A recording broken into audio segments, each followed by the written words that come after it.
Who do we credit that one to then? The time. Good morning, good morning. Minasan, ohayo gozaimasu. Okay, another crazy hot day here in Asakusa. The thermometer on the wall, what's it say? It says 30 and 50, 30 degrees and 50% humidity, whatever. So, I have no idea. I haven't kept track of the records. It's breaking records every day. The longest single stretch with temperatures over 30 or something like this, whatever. I don't know. Just any previous records have just been annihilated. This is far and away the hottest summer on record here in this country, at least in this part of this country. And I guess, what is it they're telling us? This is the coolest summer you will enjoy for the rest of your life. I think that's the expression going around these days. Oh my God, oh my God, oh my God. Good morning, good morning. Okay, we have a little bit of a hang up here this morning. Somebody forgot to take the paper out before he went to the pool this morning. And the reason is, there's a reason, not an excuse, but there's a reason. Before I went to bed last night, I checked the fridge, came up for a shower, and I checked the fridge, and there was no yellow dots on it. Aimi-san's not here today, Ishikawa-san's not here today, Yuki-san's not here today, I think. So there's no yellow dots on the fridge, so I checked out, okay, I don't need to take paper out tomorrow morning. And of course, I need to take mine out. I don't bother putting a yellow dot on the fridge because I know when I'm here. So I forgot, went to the pool this morning, had a good swim, and I totally didn't realize that I hadn't taken the paper out of the fridge. So it's here. We have a brick. It shouldn't be too bad. I've only got 100 sheets in here. Let's see. If I open it up a bit, it'll help. Shouldn't be too bad. Paper fail. I could blame you guys. You didn't remind me. The deck is, I know, the deck is something. See what's going on here. It's all folded in half. It's the normal sheets that you see me put on a table in front of me, but they're folded in half. So if we open it, if I can, it'll give us a better chance at thawing out.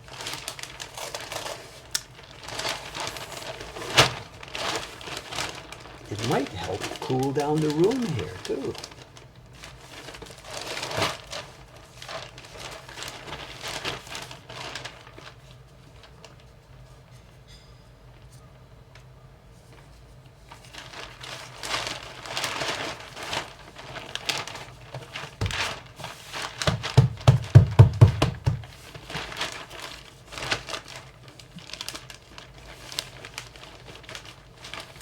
Let's have a look. So it says it's 100 sheets in 4 groups of 25, and each group of 25 is split into 2 rows. So the first row that we need to do here is like this. It's at, where am I? Where's the camera? Here's the first row. I can't, it will separate. It's cold, it's frozen, but it'll be printable. It'll be printable. We can do this.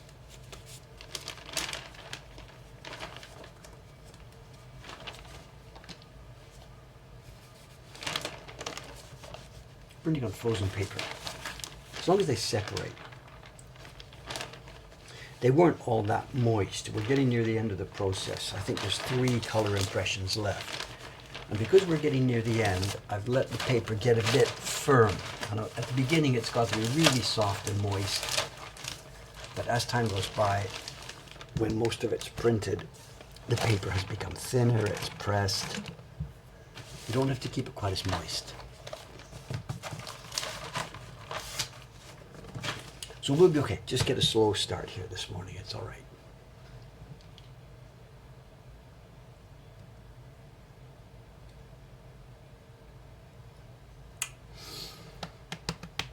Just sit on the paper, yeah. Kept myself cooled down. The frozen paper condenses more water into the newspaper. Yes and no. There's condensation happening outside the plastic bag here, which I just simply wipe off. I don't want that. That's nothing to do with the moisture that's in the paper. the moisture in the newsprint and in the washi, I want to stay in the bag. Now it's cool, and that water is actually condensing on the inside surface of the plastic bag. And that's okay, I press it down, that water stays in the bag. The condensation happening outside the bag is moisture from the room. I wipe that off. So we're okay. This thing just gradually thaws out, and there's basically no change in the amount of moisture inside the bag. Kind of obviously. I don't care about what happens outside the bag. I just wipe that off.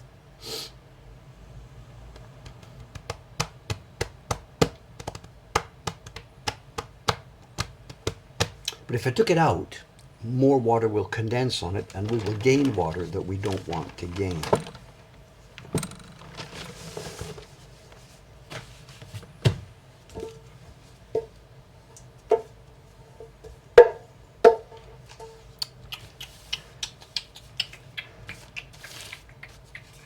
It's a bit dry. The edge of the newspaper, the part where I open the bag and close it, open and close, open and close, open and close, the front edge of the newspaper does tend to get dry. I'm going to touch it up here.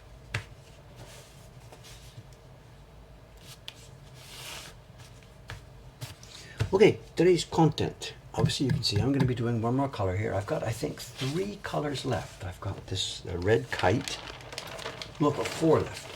I've got the red kite, a background gradation up at the top of the far end of the colony. I've got to do the gradation on the mountain. I'll show you as soon as I pull one out. And then I've got to do the dakkan, the seal. So there's 4 colors left for me. Ishikawa-san, on the other hand, I think she might be finished. She's not coming today. I think she'll finish tomorrow because she put her name on the Tosa calendar. She wants new paper from Saturday. So yeah, printing the kite today, but we're going to get a slow start because. That's fine, because I haven't got anything else ready yet either.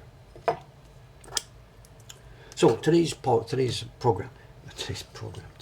actions. Printing this red. I don't have any other special activities for you. There's bits of news. I got a few news items for us, some casual stuff. We have show and tell galore because the last week or so I have been staying up late at night buying lots of stuff, and some goodies have really come in. They won't be from my collection. They're going to have to go in the shop. We're desperate for things to put in the shop. But we have some goodies to show. And one of them I discovered yesterday. I was down in the shop yesterday afternoon. They called me down to say hello to a customer, to a fan who came in. I was down in the shop yesterday afternoon. I went to the back room to watch some of the unpacking. And who was it? Ken-san or something. He said, Dave, I got these scrolls, but I don't know, are they safe to open? Can I look at them or whatever? And I'm like, I haven't bought any scrolls. So Ken, what are you talking about? What are you talking about? He says, no, I got these 2 scrolls, this pair of scrolls. Can I open them? I'm like, so it turned out that some of the staff members, Watanabe-san and Naomi-san, they've been hunting around, they've been using our usual sources and stuff, and they've been finding lots and lots of stuff that I haven't seen. So some of the items today, we'll look at them here, are things that I haven't seen before.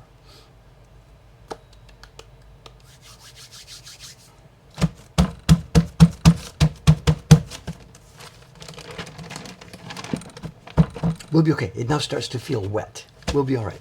Let me get the paste ready. By the time I get everything ready, we'll be good to go. And then, of course, while I'm printing that first group of 12, the other ones will be thawing out. So we're okay. We're fine.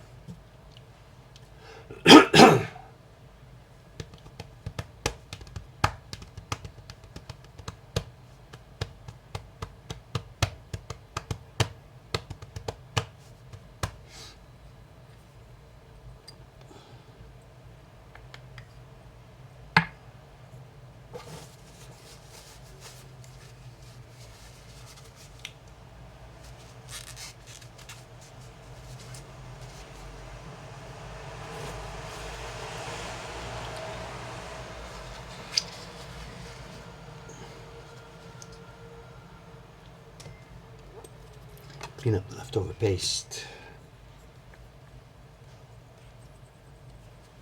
We'll start with some fresh paste this morning.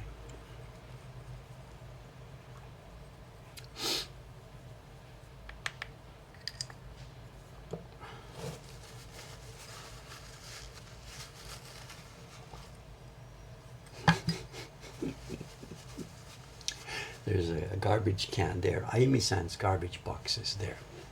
And Ishikawa-san's garbage box is somewhere there. It's the blue garbage box behind the roll. So these two ladies have a garbage box. You know, they put, used tissues and stuff in it and whatever. I actually don't have one. So I've been using Ayumi-san's garbage box. In. They don't always go in.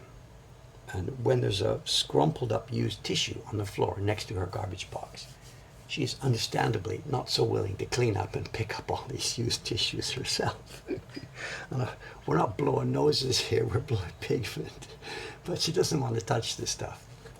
So I have to make sure I'm a good boy here and get over and clean it up.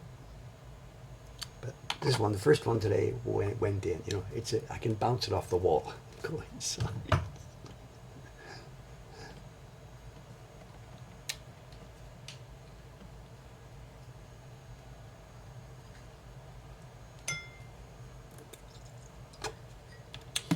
And I'm not sure what I told you about another change coming up here in the room today. Did I mention that Yuki-san, the young lady from China, who spent some training time here, was it 2 years ago? I can't really remember. A year and a half ago, 2 years ago. A young lady from China. She was, I think, a college student in China, did printing and whatever. Decided to really, really get involved with it. And she, over there by herself, did some carving and printing and sort of trained herself to a certain level. And then came over here a couple of years ago going to language school. She was going to a Japanese language school. And that allowed her to do part-time work, up to whatever it was, 12 hours a week or something. I don't remember the data at the time. So she worked for us as a trainee. Not much of the stuff she made got into the catalog, very little of it, but it didn't matter. She was training. Whatever, her school thing finished and back she went and whatever. She has still been really, really interested in doing this. And she now has herself another visa and she's over here. She wants to do some printing work. So the bench there, probably she will end up, if her visa does clear, and if it turns out that she's able to stay here and do work, she'll probably be getting this bench. Because Ishikawa-san is set there, Ayumi-san's set there. That bench over there really is Rei-chan's bench. And she's off having her baby, but absolutely she's a member of our team and she will be back. So we don't want to, give away her workspace to somebody else. Now Yuki-san might end up being here a long time as well. So probably what we're going to do is Yuki-san, for the next week or so, she'll just sit over there at Rei-chan's bench. But then really, if she needs her own personal space, if the visa comes through, if it looks good, she needs her own space, which would be, it would be this one, this space here. This is where she worked a couple of years ago. So then I'll bump over there. And until Rei-chan gets back, I'll be using that space by the window. Rei-chan, I think, if she works well, if her baby grows up healthy and whatever, and she does manage to get a spot in a daycare center, that would be happening in April. So Rei-chan, maybe, the planning is she'll come back to start in the first week of April. Probably short time first, until her kid gets used to the daycare, and then away we go. At that time, I will then become printing bench homeless. So I'm not sure what's going to happen. It's all if now, because it depends on Rei-chan's baby plan, and it depends on Yuki-chan's visa. So at the moment, I'm just going to sit tight here. But yeah, if all goes well, and if those two guys do get back and get productive, then I am homeless again. I've got to decide what to do. But that'll be, the crunch will come next April. I'm delaying here, to get this paper.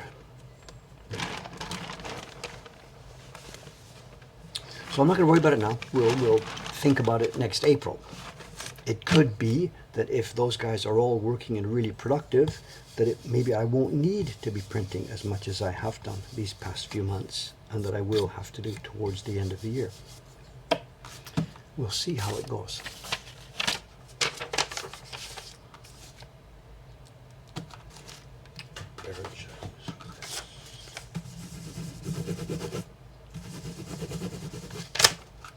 We're printing a pink pattern on the kite.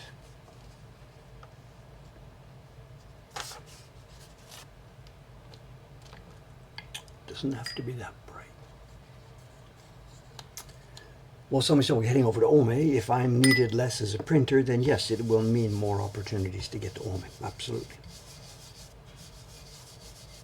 At the moment, it's completely impossible for me to get out there. Almost impossible. Okay, let's try this. Paper's cold, but it's okay. It'll do this. It'll do this. Let's try it.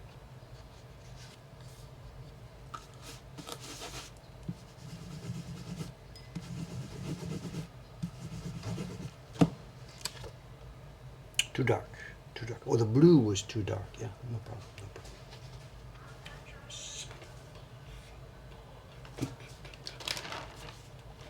Yeah, way too dark. So we need way more water in here.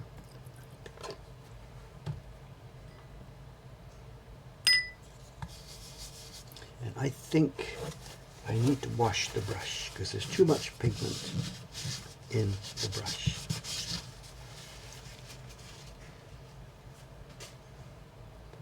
Back in 1 minute. I gotta wash this brush. Microphones are gonna stay here. There's no hot mic moment. Back in a sec.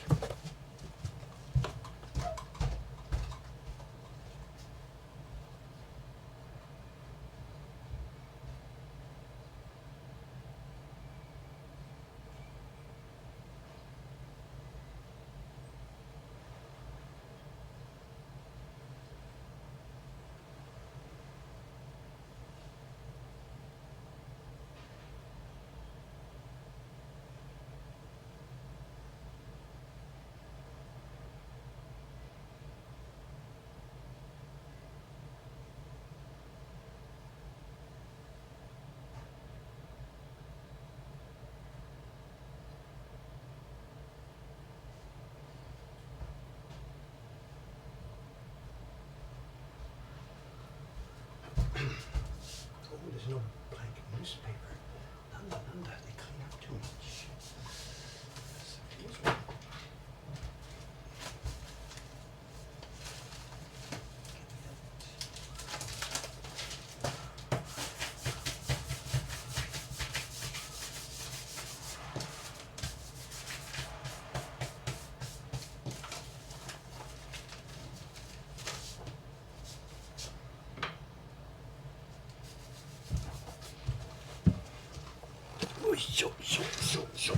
So.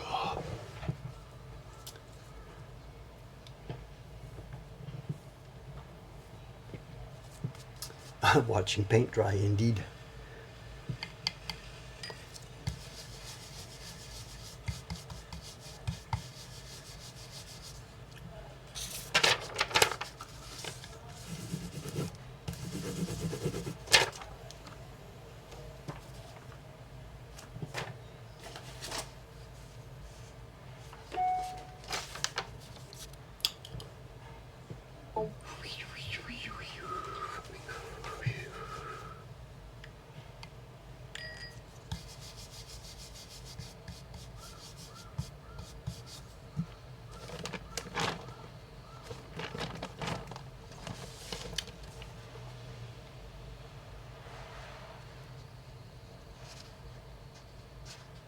Mm.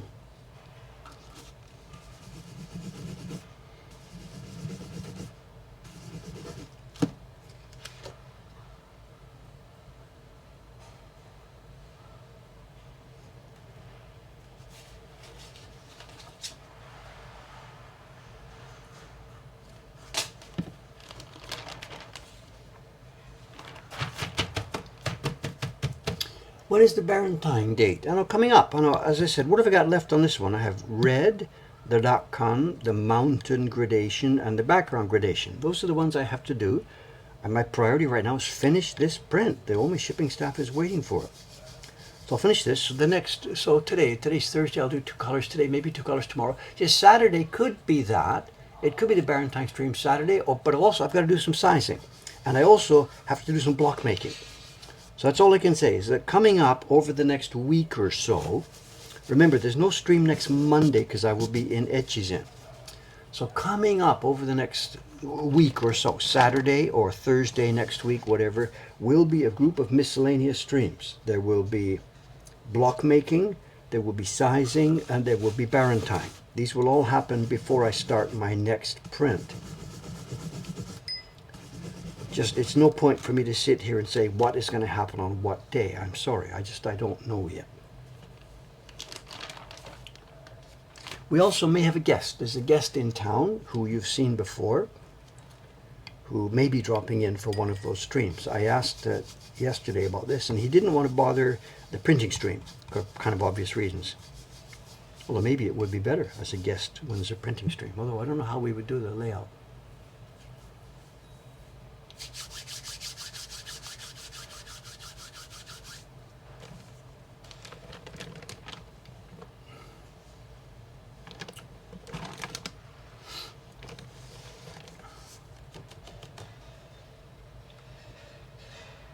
You know, the guest is in Tokyo, and we'll just have to work it out. So sometime in the next week or 2 weeks, there will be a guest stream. Somebody you've seen before. Somebody well known to our community here. May even be in the chat today.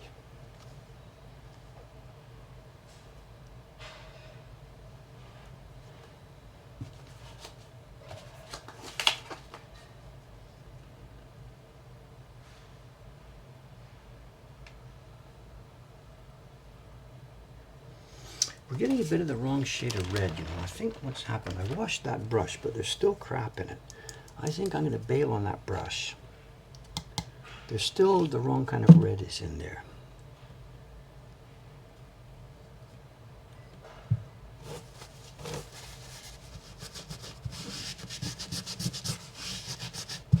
I wanted this Honyoko color, but in the brush there was still some, I think it was some of this Benny from the Bengala. So I'm going to put that away, wash it.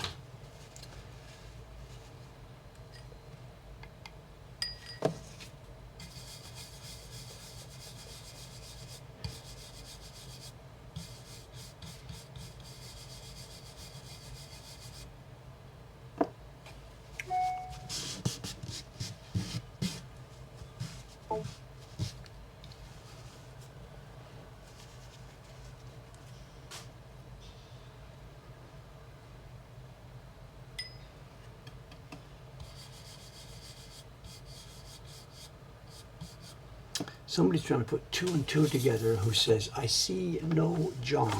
That's not a bad guess, actually, based on what I said, but no, you're not correct. Good guess, though. Good guess.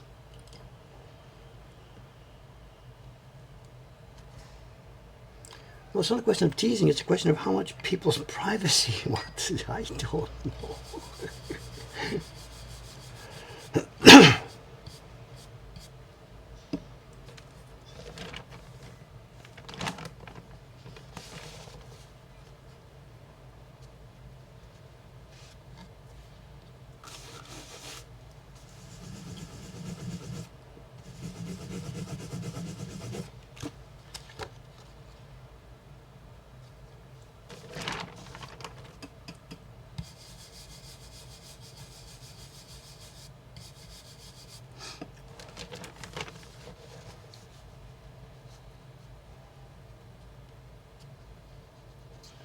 Okay, anyway, now that class is all gathered, there's a couple of news items to put out while I get this printing started. There's a couple of news items. We had a guest a long time ago, a few years ago, a gentleman living in Japan who was involved in the promotion of Japanese washi. It was his hobby/career is the world of Japanese washi making. This is Paul Den, I don't know how to pronounce his last name, if he's here or not, I don't know, Paul Denhood. And we talked about this a month or so ago. He has a new venture that he calls the Washi Academy. And he's coordinating with different people who make washi and who provide the raw materials for making washi. And he's set up a whole bunch of different workshops for people who want to learn about this.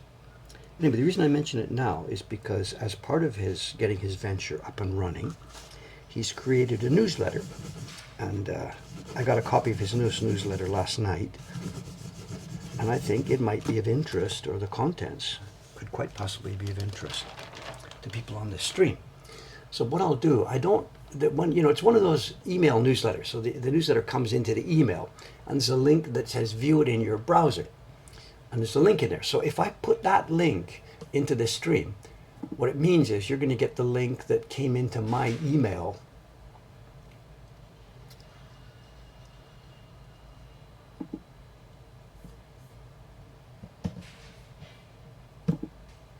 think this is okay. So if this is his newest newsletter, and it's probably tagged to my name. I think if you go to that browser link, it says, "Hello, David," which is me, because that's probably a link to my online version of his newsletter.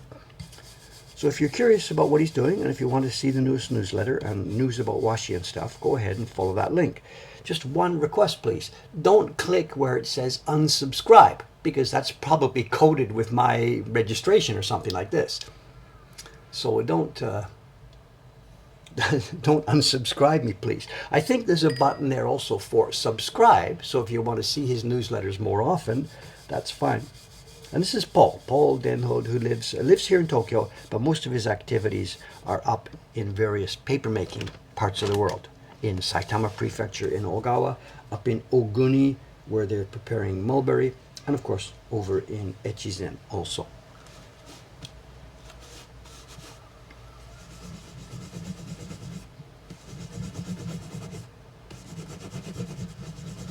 And I think he's a really, really nice guy. He's getting this thing up and running after years and years and years of preparation.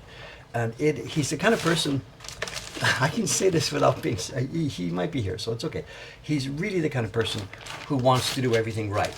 And he is a classic person like me when I was younger, where the perfect is the enemy of the good. And he just really wanted to get everything perfectly right before he did it. Whatever, but anyway, so he's finally got this thing going. And I think it says, he's a bit self-deprecating. I think it says in that newsletter, it says, this newsletter is going out to 15 people, whatever. He's just getting this thing up and running. So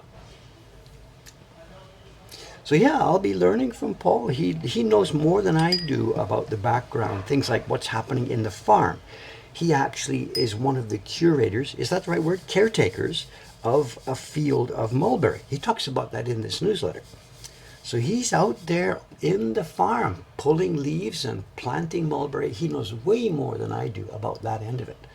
I've never even, well, I've seen them, but I've never had much contact in the raw with mulberry in the field at all. And Paul lives and breathes this stuff. So at some point, the next video in my series is going to be about paper making tools, the screen. But yeah, maybe at some point I grab Paul, we get a camera, and we go out into the fields and we talk about the mulberry. So somebody's on this. Sources for the adventures in Washi. Yes, absolutely.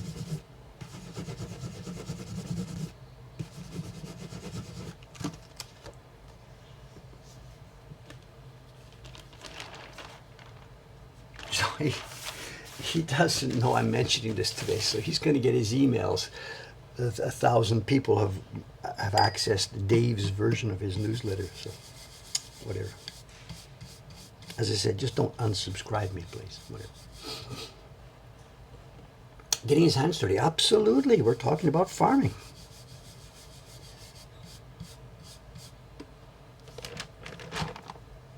There's also, it might be worth mentioning this. I know a woman was in the store the other day, and she'd been looking at mulberry and stuff like this and trying to think about how to get involved with it. And she had brought us some mulberry tea. Maybe I mentioned this, I'm not sure. She brought us a package of tea bags that were made from quote-unquote mulberry. And she thought we'd be interested in this because it was the same product that we use for making our paper. Now it wasn't. It turned out that the mulberry that was involved in her tea was the kind of mulberry that in the old days, and maybe even now, that they use to feed silkworms. So the mulberry plant comes in different genus or species or variety, whatever. I don't know which word to use here. But the mulberry that we use for paper making, we don't really care about the leaves. And a lot of the leaves are pulled off in order that the stems grow tall and straight and strong and lots of bark. For feeding silkworms, that's not what you want. You want 1,000,000 leaves. So they crop it, they make it bushier, and the silkworms have lots of food. It may have been the same plant originally, but I believe now it's a different variety, if I'm using the biological word. I'm not really sure, I'm sorry. There's probably somebody here who knows what to say here. Anyway, her tea was made from that, of course, because tea is made from the leaves, not the bark. So there's mulberry and there's mulberry.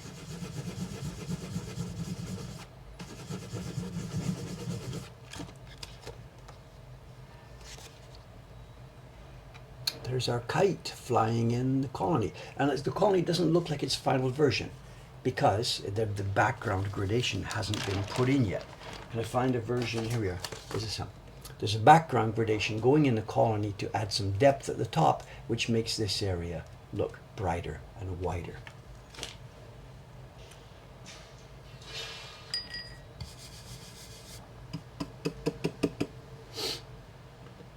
Phenotype, cultivar. I don't know the terminology. I'm sorry. I never took biology in high school. I took physics as the option I was allowed to take. Never did biology or chemistry.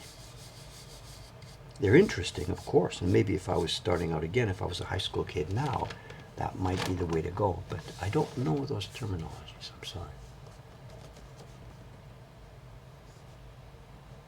What's a wilkworm mulberry? Is that a autocorrect? Wilkworm.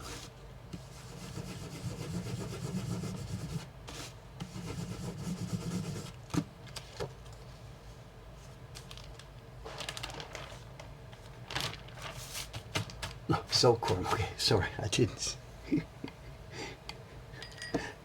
Yeah, kind of a no-brainer. Sorry about that. Silk. Some of us are not working on all cylinders yet. They're here this morning. Sorry. She passed me once in the pool. She passed me once. She was a no-show yesterday. I think she must have been walking. That's the way it's going to go. So in the pool, clearly what's going to happen is I have a part-time pace car now. The summer vacations are all over. The autumn pattern has begun. And it seems like this is what's going to happen. Going by if I go back to my spreadsheet to make sure I get this correct, what's today? Today's Thursday. So I got passed once today and I got passed once on the 16th. She wasn't there yesterday. So that looks like the pace. We've got our pace. I'm holding on steady. In the older days, she could pass me 2 or 3 times, but it looks like recently I'm holding my own at 1. I'm just happy to be out of the summer into the rain. Someone's got a hugely interesting question, and at an earlier part in my life, I would have been able to attempt an answer to that. The home run in that kind of a space colony. My answer would be, if you could get the ball up there with just the right amount of force, I don't know about the kite, but if you tossed that ball up so that it just had enough to get to the center, I don't think it's going to fall down. I think it would sit there.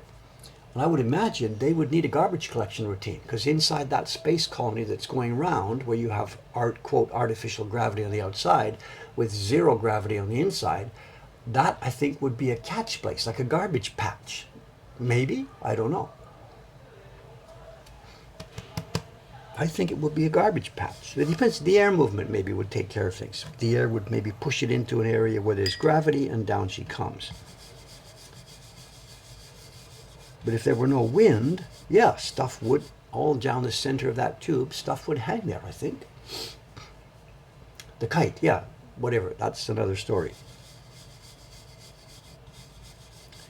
Maybe there are fans at one end of this thing, I don't know.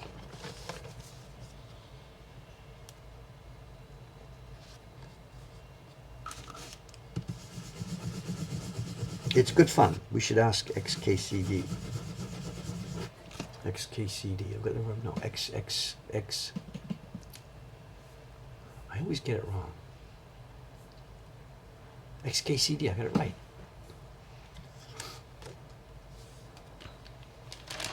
I enjoy his blog, his posts. They're good fun. They're all of a type, but it doesn't matter. They're good fun. He must be an interesting guy, I think. A little bit over the top sometimes. But they're good fun. If you know what I mean. XKCD. I forget his name. Randall.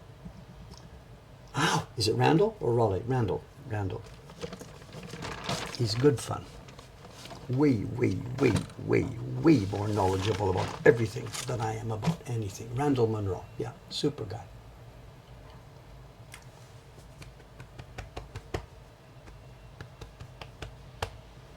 Stations like that have more problems like that. You would have a lot of force in the middle if you would go there. Force meaning what? I'm not quite sure.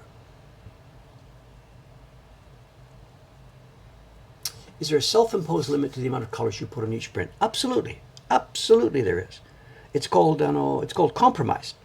I know there's always, well, not always, but a lot of the time, there is a difference in, what's the word? A difference in goals between the designers, the people who are designing prints like this, and me, the publisher who is making them. It's a product that I have to put into the market at a certain price. And extra colors, more complexity means more cost. So the more colors and more stuff that goes into it, the higher the price has to be. At some point it gets too high, people don't buy it, and the whole thing has become a waste of time. So there's always compromises about that. As one example, you could take the prints in the Edo era. They were not art, they were not made to be artistic, they were made to be articles of commerce. So in terms of how much color, how much detail, how much stuff went into their making, the answer was just enough to provide enough interest for someone to want this product. There had to be a visible picture, and maybe at one point, wow, 3 colors, those are black and white ones. The color's much more interesting, I'll buy the color version. It was economics. At the other end of the scale, you have something like the Paul Jacquelet prints that were produced in the post-war years, in the 1950s, for example, just before Paul Jacquelet died, 1948, 49, 50, whatever. He was publishing prints by himself with very cheap production methods, post-war Japanese craftsmen who were starving, and a very rich customer base, American officers and etc., diplomats and officers who were here in Japan. They were quote unquote rich because the Japanese yen was worth nothing. So he poured in everything he could possibly do. It was the kitchen sink in spades. Some of his prints have literally, with no exaggeration, hundreds and hundreds and hundreds of colors. They're gorgeous because the economics worked for him. There was no compromise necessary. His craftsmen were poor, his customers were rich. Dave's in the middle of this, absolutely in the middle. Our customers and our craftsmen are normal middle-class people working at the same level of life. So the balance becomes simply how much time in terms of hours and how many materials we put into this product that it can still be sold at a price that normal people could afford to pay. And it works out, whatever, it sort of doesn't work out automatically, I have to do it, but it works out that there you are. A print like this, we're using 5 pieces of wood carved on both sides. Some of them have 2 colors. We're looking at 12 impressions. That's about where this balances. The artist may want more. Dave, another color here, another color here. Let's do fireworks in the sky. And I gotta say, sorry guys, it ain't gonna happen because the price would go too high. Someone says, I must have more money than Jeff Bezos. I'm not quite sure where that calculation comes from. We're doing okay right now. We're doing very, very well. Cash is not our problem. Our bank balance is healthy. Our staff is paid decently. The business is okay. Nobody is getting rich. Yeah, I know it's a joke, but I'm not quite sure why it's funny. I'm sorry.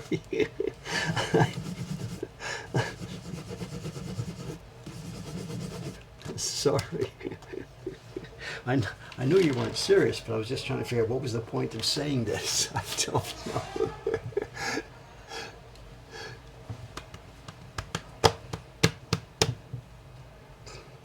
No, we're okay.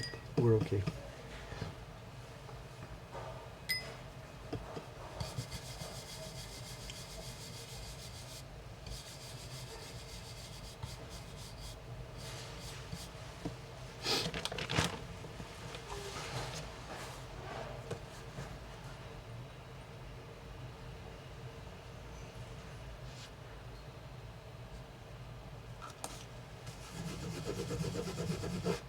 Okay, there's something else going on here with this paper that I really haven't talked about too much. I'm not sure if I have a way to show this to you. Let's try and do this. There's the print and paper. What I want you to look at, what I'm going to try and show you, is the edge of the paper, the part that is not printed. I'm going to see, okay, there are, see that right by where my thumb is there, there's a, what looks a folded line. Do you see it, the crease there? We're looking at the edge of the paper, the part not printed. Come on, focus, focus. Here we are, let's look at that. Now if I move the paper, it's hard to see them. There's one strong one there. This one has 1, 2, there's another couple here. The paper is starting to crease at the end. Now you again, whatever. This one has 1, 2, 3, 4, 5, 6, 7, 8. There are 8 lines here where it's actually creased. And this is something, this is turning out to be a thing. This is the new Maratta paper, not the Maratta paper that came in smaller sizes. This is Maratta paper that has come in large sheets. If you can see it, it's really difficult. Let me try and zoom in. Sort of wasting time here, but this is a thing. This is a thing. And I want to start sharing it because we're going to have to try and figure out what's going on here. Okay, you can see that one there. Here's another one. Where these things are lining up is they line up right where we had a color printed with quite heavy pressure. Printing that flower here actually stressed the paper. It squeezed it out. The paper became larger, and the parts nearby that weren't being stressed have become creased and twisted. And either from printing that blue or one of those greens, and you can see it here. Look. There's one. Can you see them? See it? Here's another one that's printing that red on the house. There's another one that's printing the edge of the house. Places where the edge of one block squeezed out the paper, stretched it out, and the edge, because it wasn't getting stretched, the edge starts to buckle. Now this is a big, that piece of paper is now getting too dry. This is a big deal, and we are not happy about this. We are struggling to control it. When you're a young beginner printer, this happens with all your sheets of paper because you are perhaps printing with too much pressure for what that particular sheet of paper can handle. And it buckles, and you learn as a young printer, as you're developing, you learn to adjust the right pressure, and sometimes even you turn this way so that the paper stresses that direction instead of turning this way with the paper stressed to the outside. You learn to handle this. It happens with all washi if you're not careful. And what's happening now with Maratta-san's paper is it came thick, it came different. You've heard me talk about it. It's nyoro. It's something, there's something rubbery inside this paper. And those of us who are testing this, me and Ishikawa-san and Aimi-san a little bit, we are struggling with this. And next week when I go to see Maratta-san, we have some interesting discussions because she'll say, nothing's changed at my end. And I will say, absolutely, a lot of things have changed at your end. We touched on this last week when I was here, and now here's some evidence. Because I'm going to bring sheets of paper that have this buckling, and Iwano-san paper that doesn't have this buckling. And we're going to try and figure out what's going on. Now maybe, it's simply her paper is different, which it is, and we have to learn how to handle this. In other words, Dave's got 35 years of training with Iwano-san's paper. I can smash it and bang it and whatever and blah, blah, blah. There it goes. What has changed with hers? Now, straight up, number one, the thing that we all know has changed, which we changed on purpose, was instead of using white clay, kaorin, calcium carbonate of some kind, we are using rice powder in this. So could, would, might that be causing the difference? Well, I don't know, but we've thought about this. Excuse me. And we sort of don't see quite how it could be. Because also, the first batch of paper from Maratta-san, the ones made in smaller sheet sizes, that was also made with rice. And it didn't show this. This has happened with the second lot. We sent her 10 kilograms of kozo fiber. She made paper. We've been using it We then sent her 20 kilograms of kozo fiber. Thank you, chocolate egg for somebody. Thank you, just reminding me about this. So the change came when she went to a different screen and a different size, dimension, which means her body movements are different, stuff is different, the paper is different. So I'm not discarding anything, but I don't think it's rice. I think it's the body movement from the larger sheets, or it's the neti. And here we got a problem because she doesn't want to talk about this. When we were broadcasting live last December, beginning of December, right? We had a camera in her workshop. We showed live while she made the very first batch of paper with our fiber. But she specifically told me to turn the camera around and not to show the making of the neti, the forming agent that sits in the water. So something's going on in River City, and I don't know what it is, but this paper, we do not really like it, and we're struggling with it. The prints are going to look fine at the end of the day. We're going to flatten those ripples on the edges, and you'll never know. If I hadn't told you, you'd never know what's going on. But we got to figure out what's happening here. Yeah, we'll flatten it with a baron at the back. Totally no problem. And we're also learning as we go how to mitigate this, not press quite so hard in that specific place.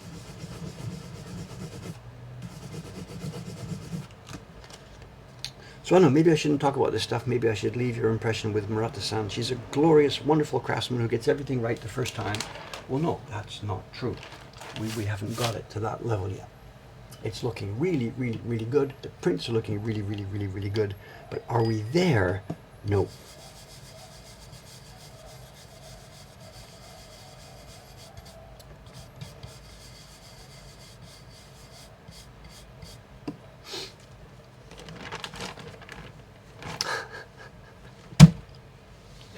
I left myself wide open for that one, didn't I? Wide open. And if I'd have been smarter, if I'd have been younger and more on the ball like I used to be, I would have said it that way. River City pool. Yeah, thank you. Another chocolate egg. Another chocolate egg. Who's this? Sora Pika Yue? Congratulations on doing something I should have done myself. Thank you, sir. Sir or person, whatever. That's the kind of comment that John Becker would make.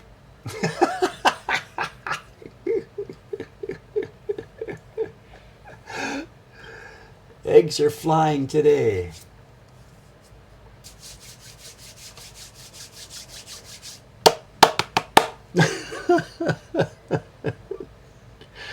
Oh, when I was younger, I could do that. I could zing, I could send zingers, I could catch them, I could send them. It's all gone now. It's all gone.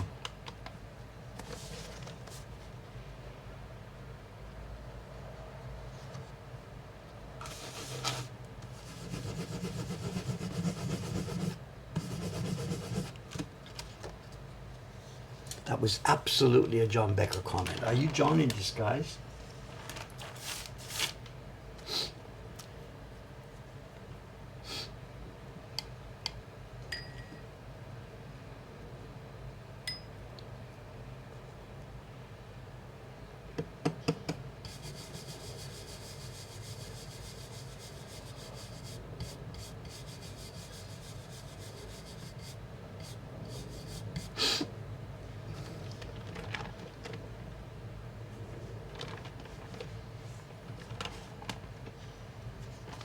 Snow at Miyajima Koitsu print. Can I take a peek here to this link? Is there a similar crease on there?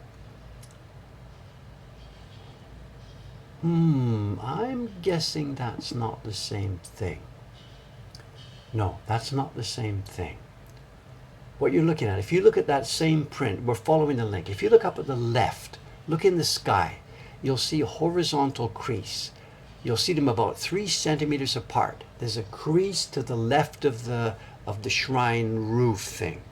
And there's a crease right about in the middle of the print. It's not a crease. It's just below the shrine roof. It goes all the way to the right. It comes out the right-hand side of the print. What you're looking at there, that's not a crease. That's one of the chain lines in the print. When the paper was made, you know, we've seen this before. Do I have a way to show you?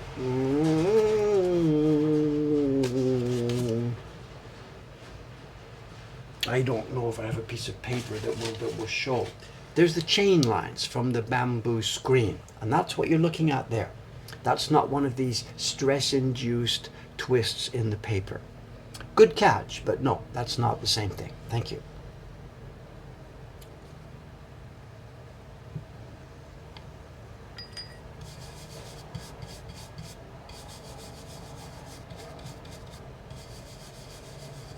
Good one, good one. You get half a chocolate egg for trying. That's good. Whoever it was, I didn't notice, I'm sorry.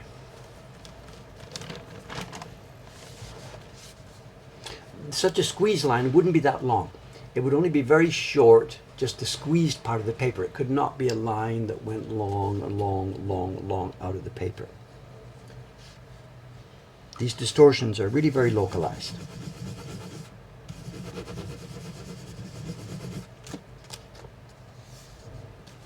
And actually, on a sheet like that, where the margins are that wide, you won't even really see these distortions because the paper has enough room to sort of take the extra twisting and handle it. This paper is so narrow, there's so little paper left, there's no room for the distortion to spread out, and it just creases at the edge of it. It'll be a long time before that print comes back in stock. My God.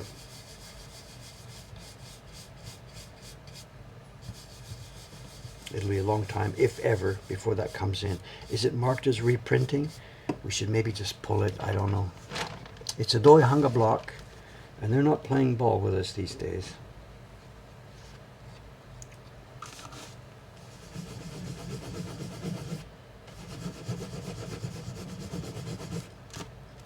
She has been struggling like crazy. The same thing we're struggling with, printers. I mean, we have printers on staff so we can get some work done. The lady who runs the Doi Hanga company has no staff printers. She only has outside printers. And that means she's in big trouble because everybody is busy. She has to try and schedule time with somebody who wants to do the work. And then, of course, it's a question of how much. No, don't start a meme here. It's not happening. John is off today. It's Thursday. John is frequently off on Thursdays. John has a, this is not doxing or anything. John works in Tennessee, in a city in Tennessee, and he regularly goes to, it's sort of a networking thing meeting where he meets business people and this and that and networks with people. And that happens, I think, once a month or something on one of the Thursdays. So John is not here because of that reason. Please don't start some funny story. John is not next week's mystery guest. Please, please. Not that I know of, unless there's something going on that I don't know about, which is, of course, possible.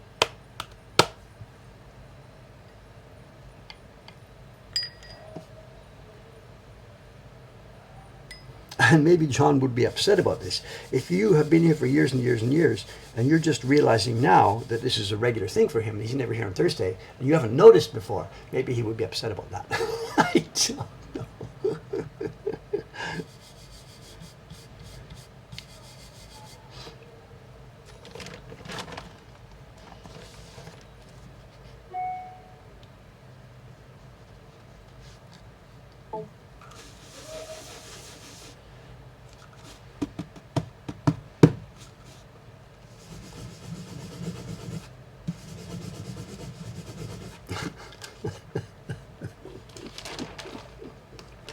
There's all these mysteries today.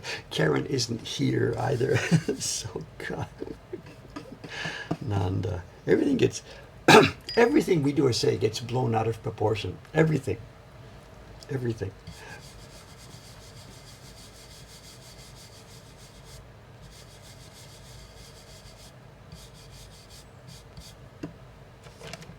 Oh, look at this one. Look at this one. Look at this one. Oh, where's the camera?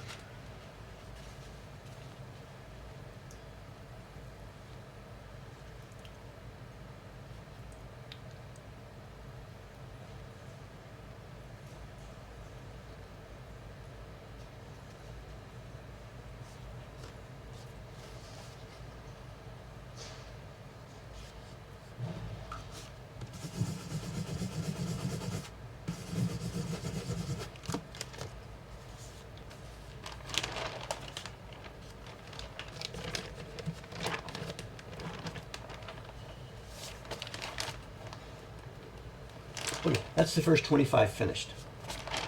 I have at this point in my notes, we're before 9 o'clock, we're still, okay, show and tell's coming up, but I have at this point in my notes a little something, a news item that came into my news the other day. Let me see if I can get a copy here that I can copy and paste for you. One sec, please.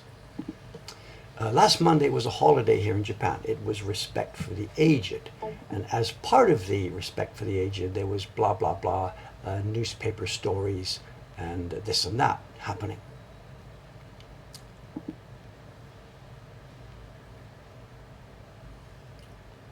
And there was a story about, what do you call it, life expectancy. And I don't remember the numbers for the life expectancy. It said that Japanese life expectancy for men, Japanese men, whatever, was 81 or 2 or something, and women was 85 or something. We know that. Japanese men, any country, the men live a little bit less than the women, blah, blah. Now that was a raw fact, life expectancy. How do they measure it? Well, is he alive? Is he dead? You know, what age did this happen? That's sort of a pretty hardcore, raw piece of data. It also, the story had another piece of data that made me scratch my head. I'm going to copy and paste it in here. So this was the next paragraph. The previous paragraph was life expectancy, 82, 85, whatever the numbers were. This is a new factor, a new figure they're deciding to calculate called healthy life expectancy. And you can see the numbers there. It was like 72 something for men and 75 for something for women. It's about 10 years earlier than life expectancy. But I read this, oh, wow, wait a minute. I'm 74 next month. I'm already over that limit. Now, if I were reading a story about life expectancy, and I am already over that, then that's the point where you start to think to yourself, oh my God, I'm on borrowed time. If the life expectancy is 82 and I'm 83 or 84, it's like the clock is ticking much faster than you might expect because you're on borrowed time. But this one, Japan's healthy life expectancy, I'm already past that number. It says 72.57. I am 73.85 or something like this. What does this mean? Healthy life expectancy, and how on earth do they measure it? I was asking Sadako about this, and she looked up some stuff for me and helped find some government figures and whatever, but we could find nothing that told us how this was calculated. Now, is this an insurance company kind of a deal? And does it mean anything that I am over that number? Healthy life expectancy is 72. Everybody over that is in a nursing home or can't walk up the stairs. Everybody under that is still okay for those things. So my question to you guys is, what do you think this thing means, and how on earth would they have measured this? I'm not sweating this. This is not a dramatic moment in my life or whatever, it's just like, I don't get this. I don't understand the newspaper story. I see what it means. Are you independent, able to enjoy life? Are you bedbound? But how do you measure this? Where did they get this data? And 72? Half of the people over 72 are in nursing homes? That's not true. It can't be true. What is the number measuring?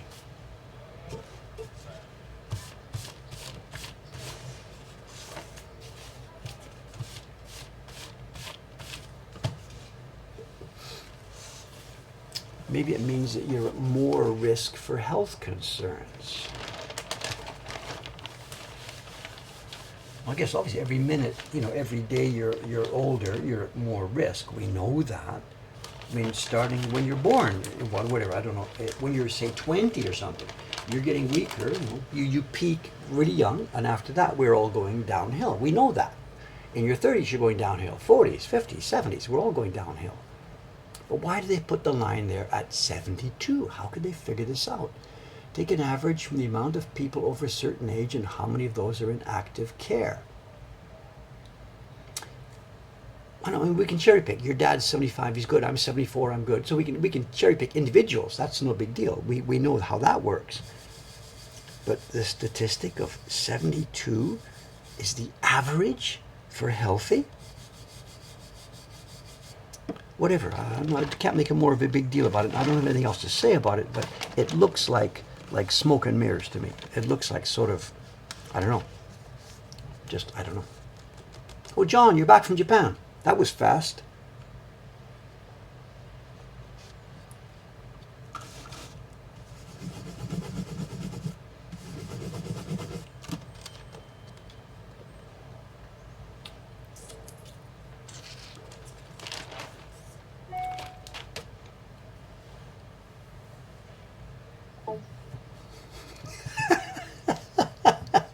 John, we haven't been talking about you at all. Don't worry. Don't worry. Go get a cup of coffee.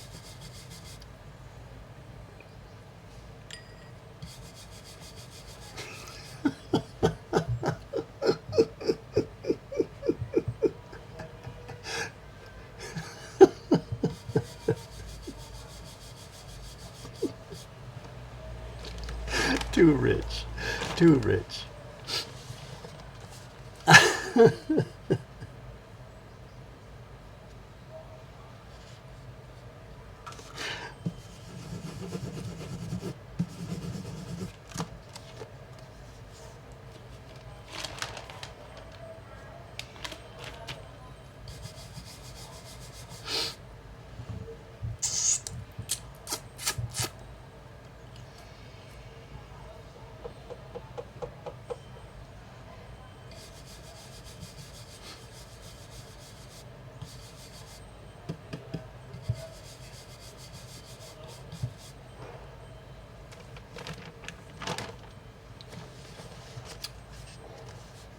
Additional years are given a partial weight based on the severity of disability. So this sounds like insurance company calculations, to show. This sounds like insurance actuary.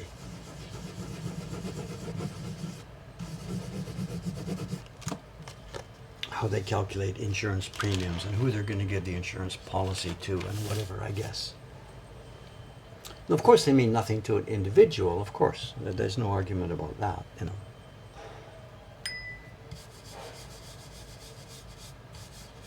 Just, I didn't get it. It seemed like a statistic, you know, statistics are sometimes difficult for non-professionals, and just that one really, really, really puzzled me.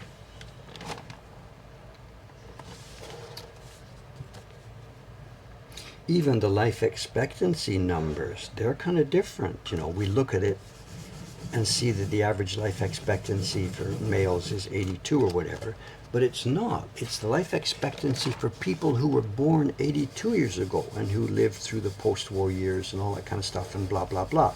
People who are born today with a totally different environment and food availability, whatever, their life expectancy is not going to match those people at all. So for anybody who is near those target ages, they sort of make sense.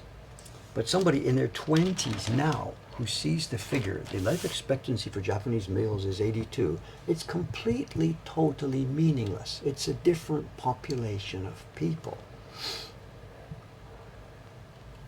Anyway, whatever, I wasn't trying to make trouble, just I was trying to think, what am I missing something obvious? It really didn't seem to make sense. So.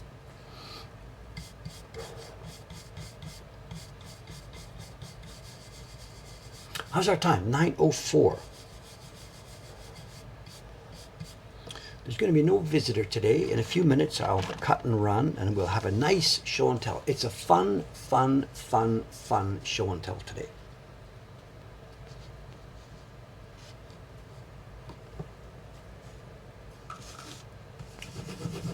And we're also going to have trouble because it's kind of big.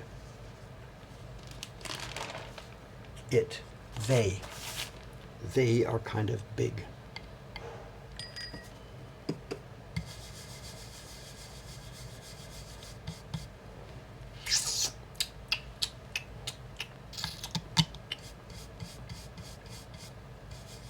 Well, the government statistics there, somebody's being a bit sarcastic about that. And at heart, this stuff's all coming from like the health ministry and stuff like this. And there's no evil intent here, of course. I know there has been many, many pushes here in corporate Japan and in government Japan and in many health offices around the country. They are really, really, really trying to do what they can to encourage and to promote and to keep people as healthy as possible into their old age. Japan is getting really, really good at this. Sadako was telling me a story the other day. I forget, it was about a city somewhere. Somebody had realized that because that city had a tradition of eating a certain kind of pickle, everybody loved those pickles. Wow, wow, wow. Everybody, please eat more, eat more, eat more pickles. Go there and buy the pickles. Turned out they were really, really super heavy in salt, and the life expectancy of people in that area was suffering because of this. So it turned out the people at the health ministry or the local health offices, whatever, they were on this. And Sadako could tell the story, I don't know the details. They tried to figure out an alternative stuff that had less salt or stuff that was whatever. And over a period of many, many, many years, they pushed and promoted and pushed and promoted. And bingo, those people now are eating less of the salty type of stuff that they were gobbling before. And they are now living happier and healthier and longer. And this kind of story, I think, is being repeated all over the place here. So I wouldn't look on the government or the government statistics as being something bad or evil here. There is a real positive thing at play here. Absolutely a positive thing at play. And it's even self-interest. The healthier people are, the less they are, claiming on the medical system. Although the downside is, of course, the longer they live, and then there are more people claiming on the medical system at the end of life. Who got that? Who saw this? Before I saw it. Can you see it?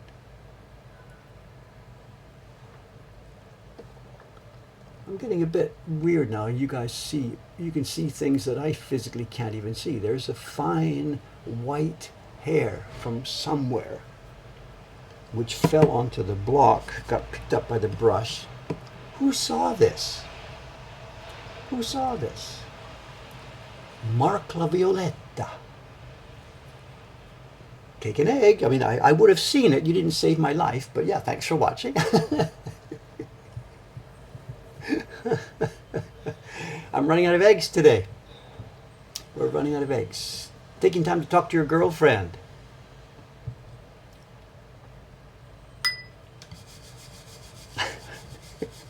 I said something a while back.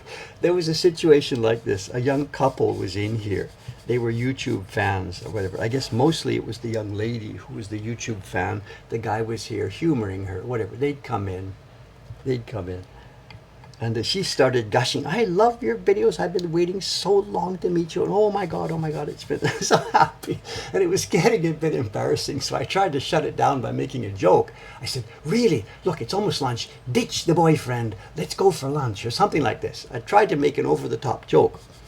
And the problem was, it wasn't over-the-top enough, and it felt like it was half serious. And his face went like... So trying to make a joke about boyfriends and girlfriends, whatever.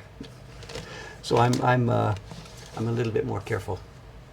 So what was this one? You said your girlfriend was here. Thanks for taking the time to talk with my girlfriend Monday. We didn't go for lunch. It's okay. Don't believe a word she says.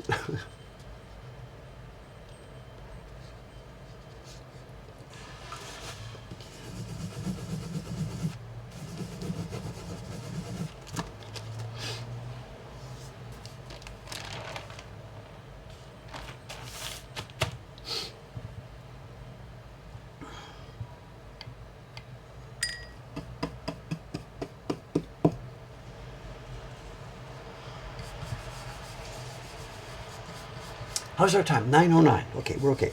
A few more minutes. John Becker's awfully silent. He's probably off on a different computer watching the VOD.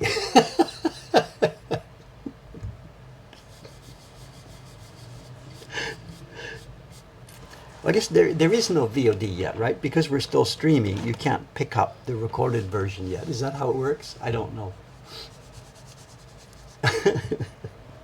Sorry, John. We weren't laughing at you. We were just an interesting joke came up slightly at your expense. That's all. There's no dramatic story here. You can actually go back while it's going. Really? Really? I didn't know that.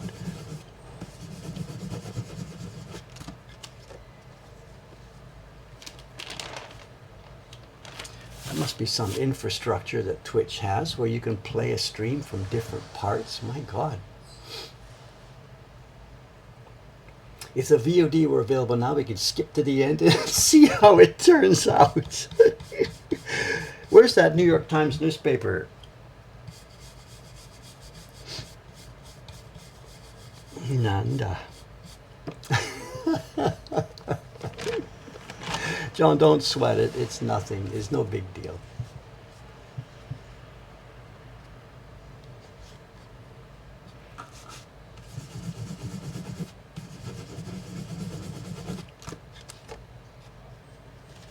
We're putting in kite colors here today.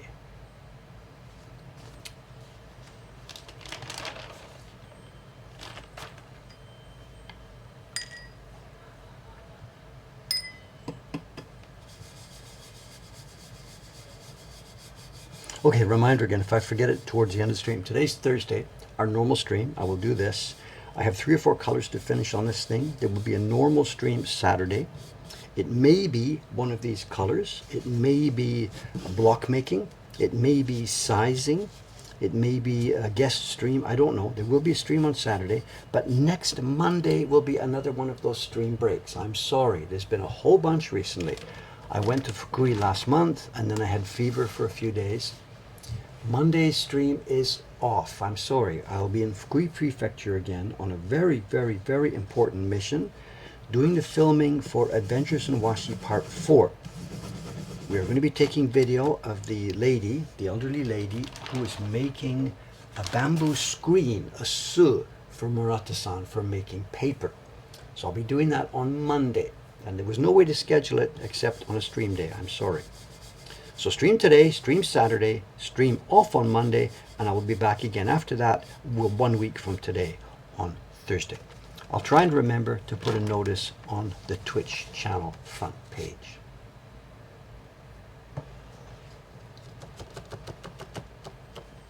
No, somebody's asking to pick up just one print from a subscription series. That's not possible, I'm sorry. We make them in groups. We don't let them go individually. Subscriptions are a single unit at a time. I know it seems like a trouble, but I'm sorry. It would be chaos for us. We just don't have the printers. It would be chaos in the extreme if we let people pick and choose from subscription sets. We'd never be able to keep sets ready for sale. Any word from Japan Post? Absolute, total, absolute, complete, total silence, as expected. We can ship to the US expensive packages via DHL and FedEx. We're still experimenting with whether or not we can get away with sending subscription prints as airmail illicitly. And we know we can actually do it. We sent some test packages a while ago, which did arrive. The problem for us is that it's illicit behavior. We are bound by our post office terms of service to follow their rules. And if we put goods in an airmail packet with stamps on, we are breaking the terms of service. And if they get in trouble, if we get in trouble with them, we are in big trouble for our entire business model. So it's possible maybe to sneak through and send subscription prints by airmail, but we are doing so at risk to our entire business model.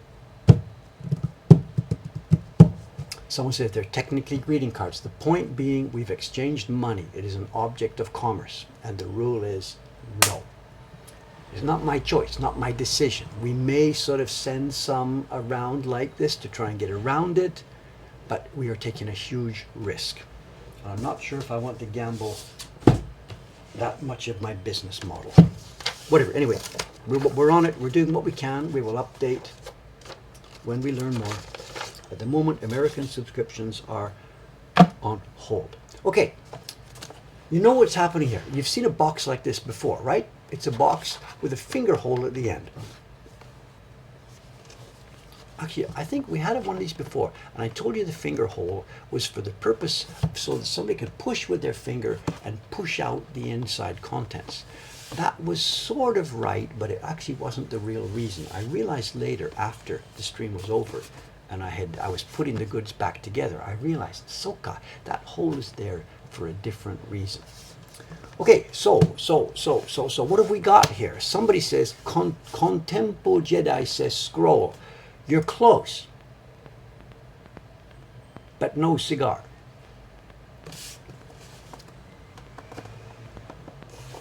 Let's open her up and see what's inside. Mirozai. Take your egg, please. We're running out of eggs. Just empty the basket. Take your eggs. It's one box, one finger hole, but once we get inside,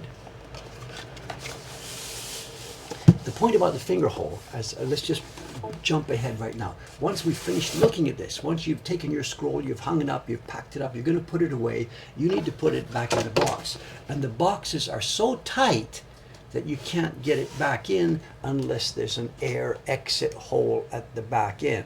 So it's both air going out and finger.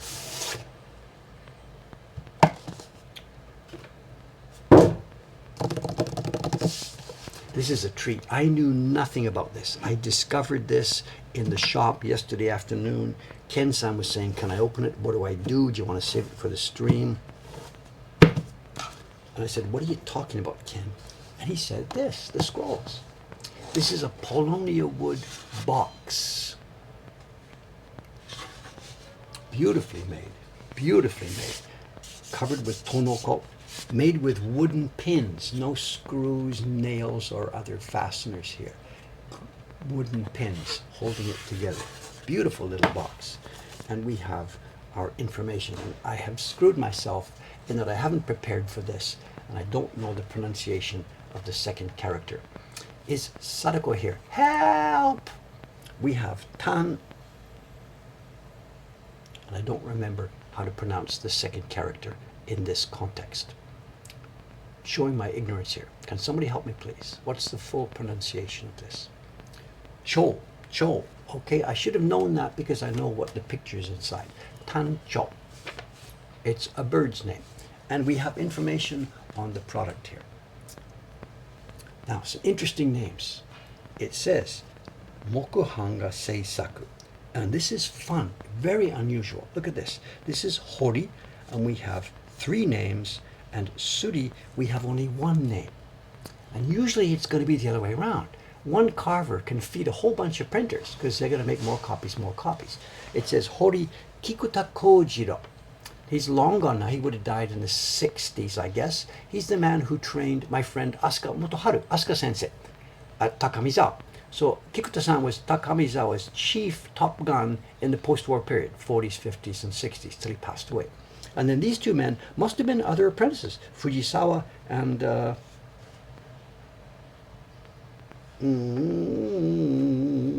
that's Itan. I don't know how to pronounce that in combination either. Anyway, so yeah, Tancho, I got it. Yeah, Sadako, I got it. Tancho, thank you very much. We got this, Tancho. So 3 carvers and 1 printer, and the printer is Uesugi-san. Uesugi. These are Kyoto people. And the paper says, Washi, it says Iwano Ichibe. I don't have a date here. It says it was a limited edition of 150 copies. And this one, oh my God, it's old-fashioned running again. It's 101 something 8. 128? No idea. Whatever. Itami, Horishi, Fujisawa, and Kikuta. Big names. Anyway, enough. Let's get to the stuff. And as you can see, it's a pair of scrolls. One name, Tancho, was the name, and in Japan, in the Japanese language, nouns have no plural forms on their own. We say person, hito. It could be 1, it could be 2. We say tancho, crane. It could be 1, it could be 2. It doesn't tell you by itself whether it's singular or plural. Now we're going to have a problem here because these things are big. So first thing I'll do here, I'm going to step back.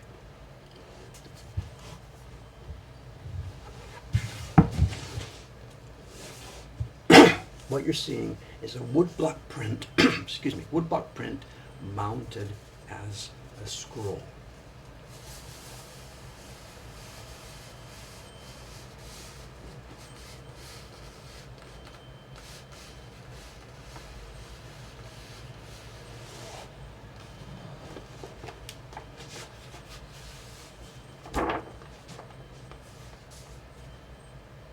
This is one of them. In a minute we'll open the other, just one at a time here, because I can't handle these things carefully. And you're looking at a woodblock print made on Iwano-san's paper and then mounted later as a scroll. And I'd never seen these before. I had no idea these existed. I saw this yesterday afternoon for the very first time. And Nami-san, one of our staff members, found it. I'm not going to tell you where. It wasn't Yahoo Auctions.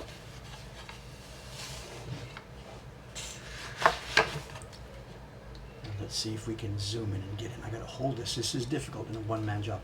I should maybe have saved this for a time when we had a guest here. You're seeing white and gray pigments everywhere. This is all opaque stuff. This is not an ukiyo-e type print. This is a reproduction of a painting, and the painting would have been made with opaque pigments, mineral pigments. And this print has been made with very, very similar pigments. A million different layers. There's no white paper visible here. All the white you're seeing is applied pigment. Now here, we can get to the paper color. If you look at the area at the bottom where the signature is, that is our blank paper. That strip there, just where the signature is, that's raw paper. So the gray background, of course, is printed on top of that, and then everything else that's white is printed on top of this. The pattern, that's cloth. The pattern at the bottom here, this part you're looking at here, this is silk. That's part of the scroll mounting. That's not part of the print. The print ends just below the signature. I don't have three hands. The signature is on the washi paper, and that's the bottom of the actual print itself. Everything else is silk brocade.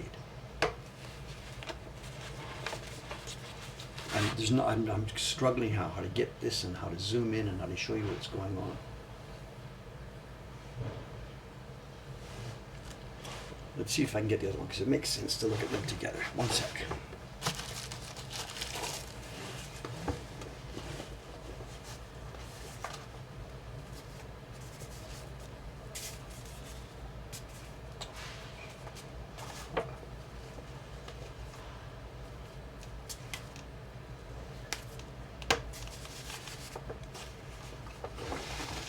This.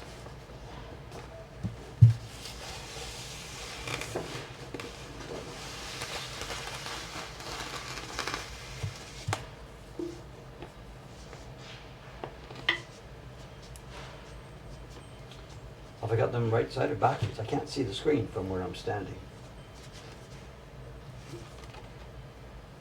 Well, it looks like they're okay. Okay, good, good, good, good, good.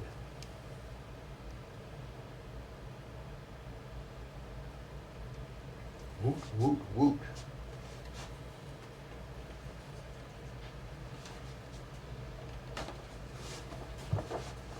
I can't. Now I'm in trouble. I can't let go.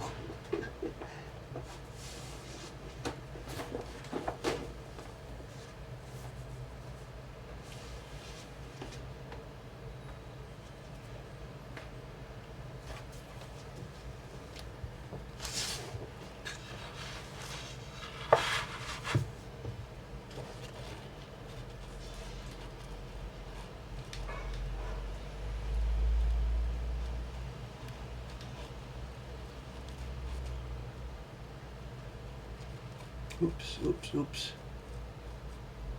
Sorry, struggling to actually physically get you to see this. Excuse me, just, you know. I should maybe have saved this for a day when there was somebody else here.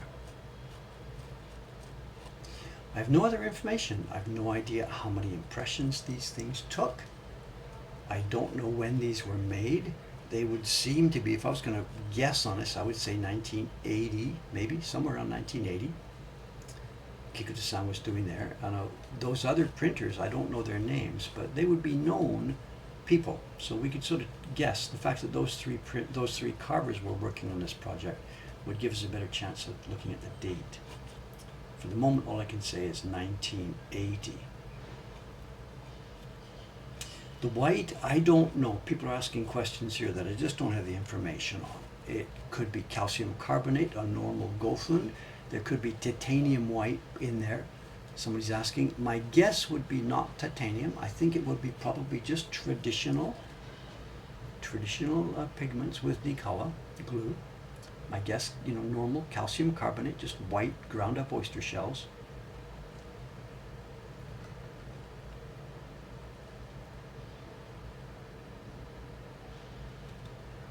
Little touch of green. Look at this. I'm struggling to hold this here. Someone says, how did they do the gradation in the feathers? Some of it's going to be blocks. Some of it's going to be actual gradations. Look at it. A separate gradation in every feather. I don't want to drip. I'm dripping sweat, and I don't want to drip on this thing, so I'm a bit handicapped here. One sec.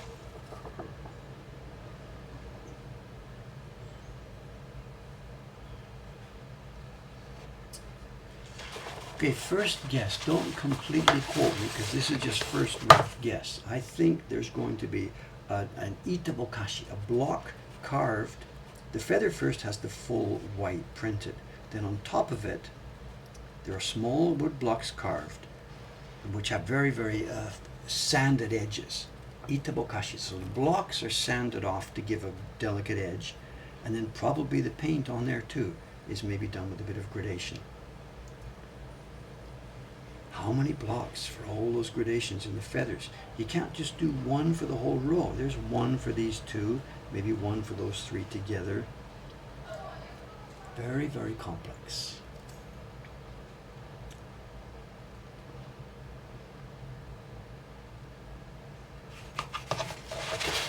Got the gradation here too. Look at this. There's a nice gradation here, of course. That will be both. That's probably itabokashi. A gradation in the block. There's no straight edge carved on that block. And then it'll be pigment applied, and then pigment will be wiped off with a damp cloth or a finger. So it's a combination of both. Carved gradation in the wood, and then a gradation applied. And that would be tough to get those all the same. They said they made 150 of each of these.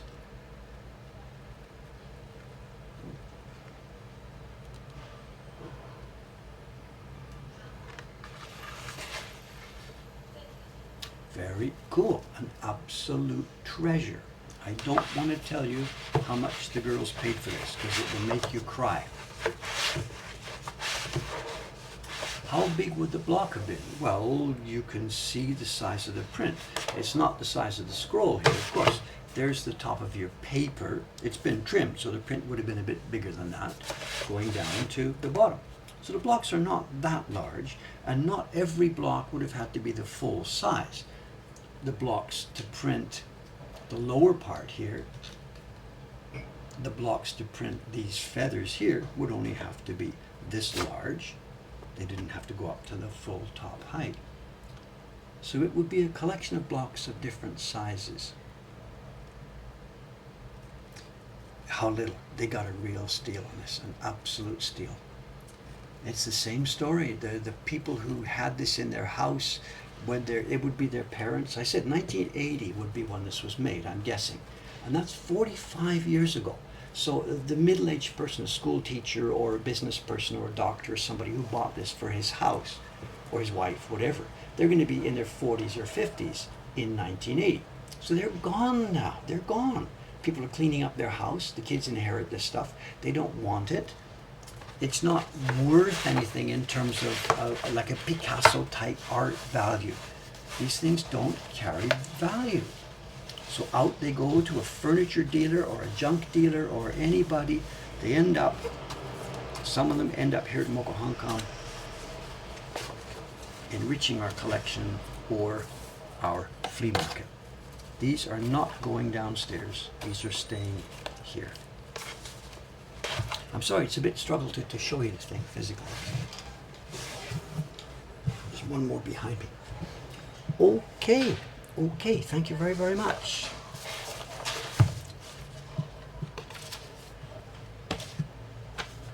I think Sadako has been helping us here with the reading of this. I wasn't sure about the reading on Uemura we can read, but Shoso I couldn't read, so thank you. Sadako's got this. Uemura Shoso. This is Shoso, and I couldn't read that character, so thank you, Sadako, for chiming in there with this one. So, will I be removing them from the scrolls? Absolutely not. No way. That could theoretically be done. Put them face down on a granite counter, soak them from the back, take away everything.